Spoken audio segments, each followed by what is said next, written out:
Yan guys, sitwasyon ngayon ng Bulkang Kanlaon as of 5:51 AM. Ayan, nagbabadya na naman ang yun guys, sa P-box nagsimula ang pagsabog kaninang 5:51 AM. Ayan. Bakit kaya nagsasabog na naman ang mga bulkan? Katatapos lang ng grass fire sa Taal. Ngayon naman ito naman, Bulkang Kanlaon naman. Ayan, update guys lang tayo sa mangyayari ito. Tingnan nyo naman oh. Siguro sobrang init talaga na ng panahon. Tapos yan. Kung hindi bulkan, landslide. Kung hindi landslide,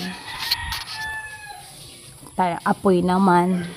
Ano kaya ang susunod na mangyayari sa ating mundo? Tingnan na lang natin. Baka sana wag naman lindol at iiyak talaga lahat ng mga tao guys. Tatawag lahat ng Diyos pag dumating yun.